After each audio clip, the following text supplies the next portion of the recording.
Shadow Moon, while being in prison, is counting the days until his release. He calls his lovely wife because he's tormented by vague premonitions, and she assures him that she's waiting for him. And his best friend Robbie helps him organize a party to celebrate his return. But 2 days before his release, the warden tells the man that his wife was killed in a car accident, so he is released 2 days early. The man arrives at the airport, but his tickets are pre-booked for him, and it costs a lot more to change them today. At first, Shadow is ready to get angry, but he remembers his prison mate, who told him about a similar situation when the released man had a riot at the airport and ended up behind bars again. He agrees to exchange his ticket for tomorrow's flight and makes himself comfortable on the chairs in the waiting room because he is short on money. The next day, he notices an elderly man on boarding who is not acting very adequately. And on the plane, he finds himself sitting next to him. And it turns out that the man was just pretending to get into first class. The neighbor asks to be called Wednesday and offers him a job. Shadow refuses as he hopes to get a job at his friend Robbie's gym. But Wednesday confidently declares that he has no job and no job in sight except for the one he offers. But Shadow actively dislikes the brash and impudent old man, and he refuses.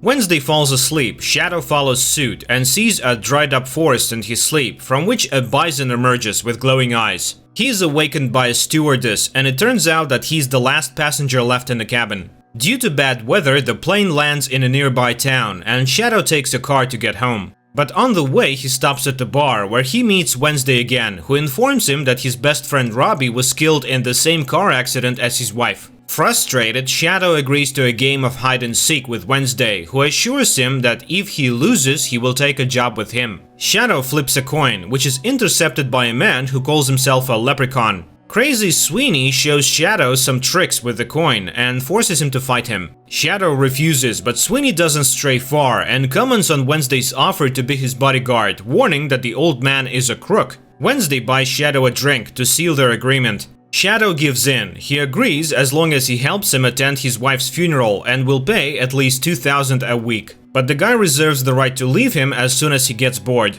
Crazy Sweeney does tricks again, extracting gold coins right out of thin air. He is willing to reveal the secret if Shadow fights him, but the man again refuses and the leprechaun speaks impolitely of his wife. At this point, Shadow gets impatient and punches the insolent man in the face. A fight ensues. Shadow wakes up in Wednesday's car and remembers everything when he sees the leprechaun's gold coin in his hand. He tidies himself up in a roadside bathroom and goes to Laura's funeral. After entering the church, he is seated with Robbie's wife, who informs him that Shadow's wife and her husband were not just together in the car, but were having an affair. After the funeral, Shadow is alone at his wife's grave. He expresses everything he thinks about her behavior and tells her how he has been reading one book a day for all 3 years to become worthy of her, and tosses a coin on her grave. Unbeknownst to him, it mysteriously sinks in the dirt. At this point, Robbie's wife finds him. Intoxicated by the drugs, the woman offers him revenge on the cheaters right on their graves. But the man brings her to her senses and heads home. But on the side of the road, he suddenly sees a strange object. He puts it on his face like a mask, and the man finds himself in a virtual technical boy car, who demands to be told about Wednesday. Shadow assures him that he knows nothing about his employer, and he orders his men to kill the man. Shadow manages to free himself from the mask, but the men continue to beat him and then try to lynch him. The news breaks, freeing Shadow, while the men who hanged him are killed by an unknown assailant. Beaten, Shadow comes to Wednesday with questions about the attack by Technical Boy, but he convinces him to keep working for him again. The couple goes to Chicago and goes to an apartment owned by 3 sisters and a slaughterhouse worker named Chernobog, who furiously attacks Wednesday, ordering him to get out. But Wednesday manages to get his old pal to talk after dinner because he needs Chernobog to go with them for some reason. In the evening, Chernobog plays checkers with Shadow on a bet. If Shadow wins, Chernobog goes with them, but if Shadow loses, Chernobog kills him at dawn with his cattle hammer. Shadow loses. He goes to sleep and suddenly he hears footsteps. He follows the man and makes his way to the roof. It turns out to be the youngest of the sisters, Zorya Vechernaya. She asks the man to kiss her and gives him the moon from the sky in the form of a silver dollar. Shadow wakes up in his bed, for it was all a dream, calls Chernobog to play checkers again, and this time he wins, forcing Chernobog to agree to go with them when needed. The couple drives on. One day they start talking about Jesus, and Wednesday tells them that he is not just one man, but is represented by thousands of people of different nationalities. For example, the Mexican Jesus came to America illegally. Later, they meet Crazy Sweeney at a cafe, who demands that Shadow return his lucky coin given to him by mistake. The man tells him that he threw it on Laura's grave. Crazy Sweeney digs up Laura's grave, but finds that no one is in it. Shadow enters the motel room and meets Laura there. Laura climbs out of the grave, sees a bright light in the distance, walks towards it, and discovers her husband hanged. In an unexplained way, she gains strength, destroys his enemies, and cuts the rope without revealing herself. The woman returns to Robbie's house, tidies herself up as best as she can, and is constantly reminded of her husband. And then she is caught by her lover's wife. The woman screams in horror, but gradually gets used to the strangeness of the situation and tells her that Shadow knows all about the strange circumstances of her death. Then she sews Laura's arm that was torn off in the fight. Later, Laura confesses her love for her husband and realizes that she is forced to follow him.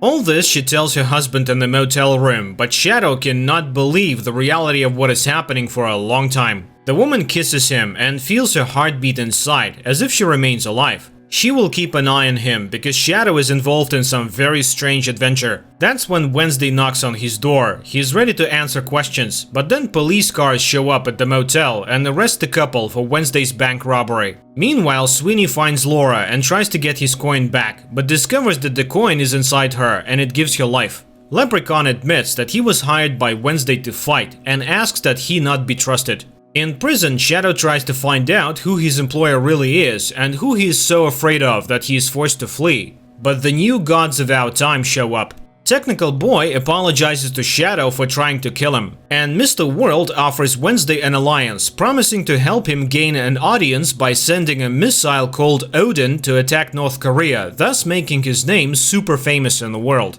They kill the cops and let Shadow and Wednesday escape. Shadow questions what he saw at the police station and confesses to Wednesday that Laura has come back to life. They return to the motel, but Laura is not in her room. Wednesday recalls the stalking, and the pair leave without noticing Laura, who is found again by Sweeney. He intends to help resurrect her so that she can return his lucky coin.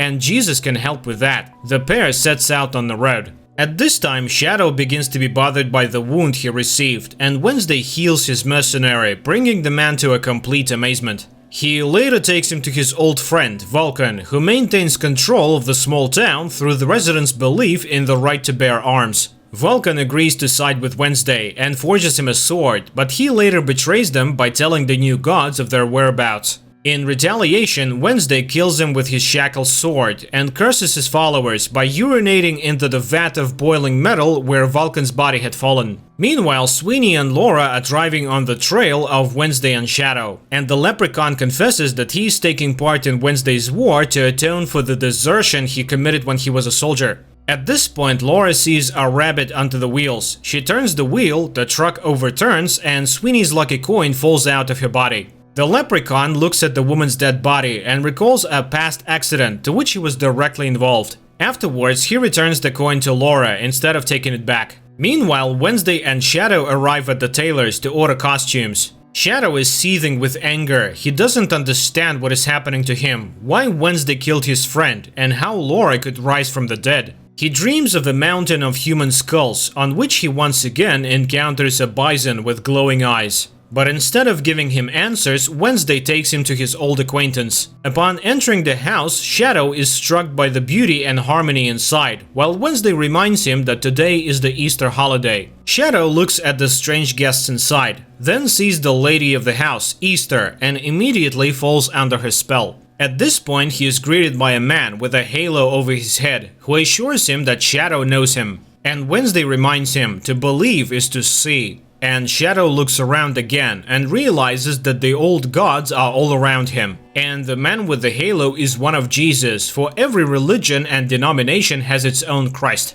Easter meets Shadow, who makes a pleasant impression on her. Wednesday comes to ask for her support in the coming war, but the goddess has no intention of getting involved in the battle. To which Wednesday reminds them of the oblivion of the old gods by men. And it was Jesus who did this, who diverted all the attention of the people to himself. Jesus, who has heard all this, feels uncomfortable, and Easter takes Wednesday inside, accusing him of disrespecting Jesus. But the latter insists that she is superior to any god, and adds that the new gods have killed Vulcan. So his side needs the goddess of spring to show them what they can do, and she will be prayed to again. Meanwhile, Laura and Sweeney come for Shadow at Easter Manor, while Shadow finds Jesus sitting on the surface of the water in the pool. He asks questions that worry him. How do I begin to believe? And Christ suggests believing in the senses to begin with. Wednesday, meanwhile, persuades Easter to make people remember her and start praying to her, while she feels the presence of a dead woman in the house. Sweeney asks for her help in resurrecting Laura.